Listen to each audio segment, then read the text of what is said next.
The Truth About Apostates, the Scientology story, Chapter 9 on recruitment, quote unquote recruitment, massive, well, not massive, probably one of the main buzzwords and misconceptions the apostates intentionally spread, because it just creates a weird picture and a weird image and a weird thought in your head.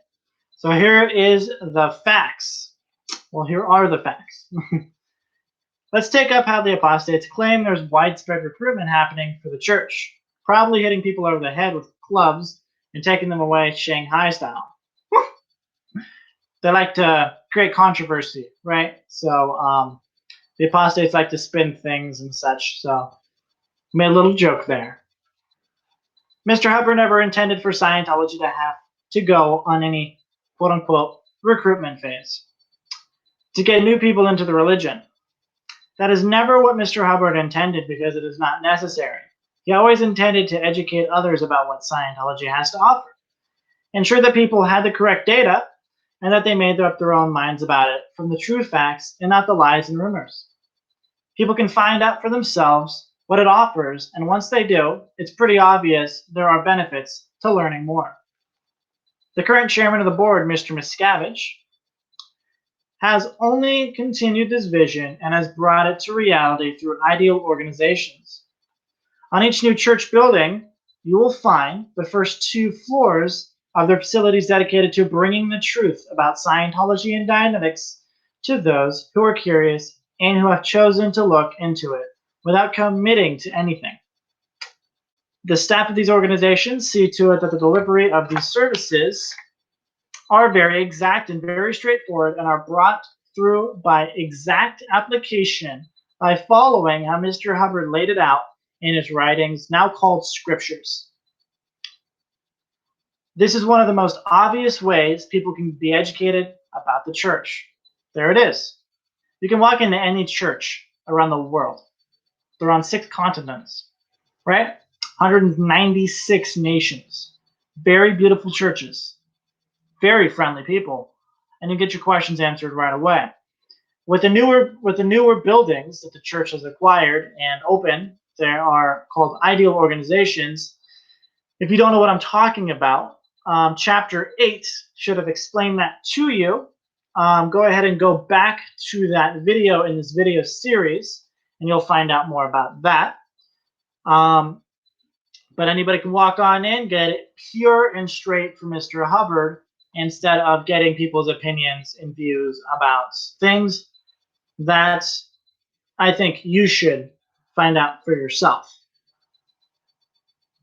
There are many staff members working in a Church of Scientology and also in smaller organization called missions.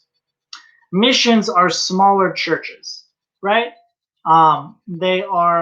It's like the second phase of one of the Scientology, congregations. They start up as groups, right? And then they go to missions, and then they go to churches.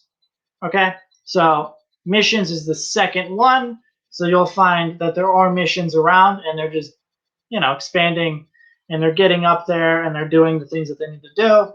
And soon enough, there'll be churches. Anyway, let's continue.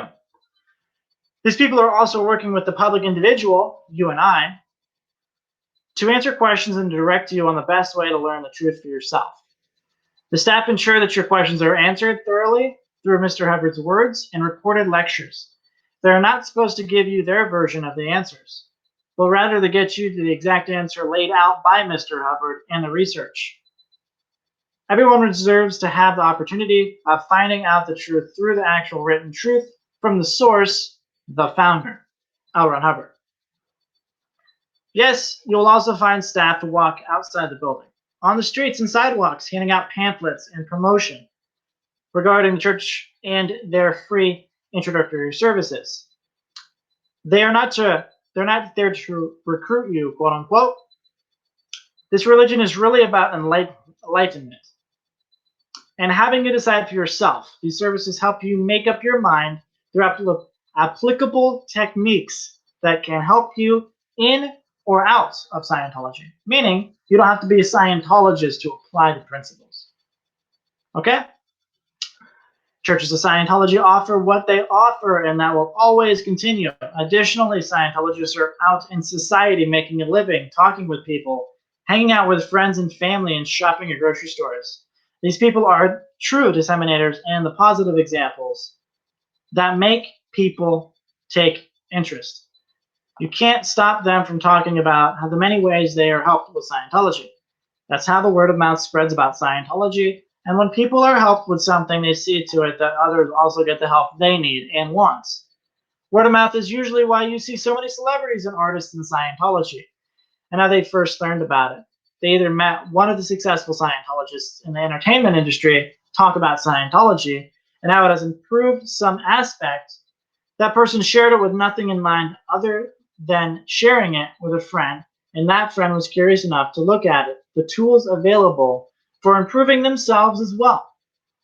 The whole thing is a natural cycle for anything positive and is actually quite simple and understandable.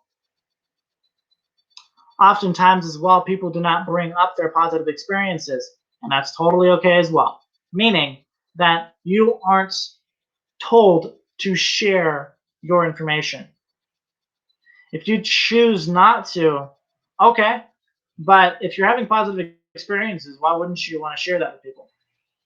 Do you not care about the other person? Like, what's going on, right?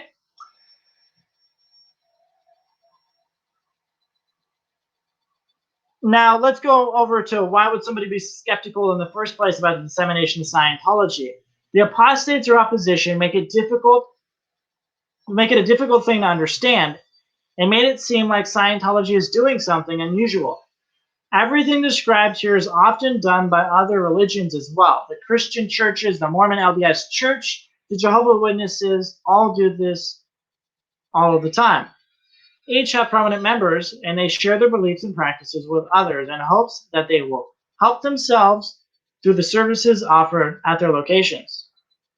These are all places where spirituality and religion combine and where people can get closer to knowing the truth about themselves and about life. The apostates paint a picture of being quote unquote recruited and held against your will in some dark basement, all of which have never been proven. But you can't get paid for controversy by telling the truth. That's for sure, right? You can't get paid for controversy by saying the truth. So there it is. Now that is just chapter 9. You can find that on page 30. Well, actually, yeah, page 31, 32, and 33. It's a very simple chapter. And I go over this topic more in the hidden agenda, but I definitely would recommend you getting your copy of The Truth About Apostates, the Scientology story. Down below, there is a banner that says you can get your copy of The Truth About Apostates at exposingcrimes.com. Right now, I just want you to handle the shipping cost, and I will send it immediately. Thanks so much, and I'll see you in chapter 10.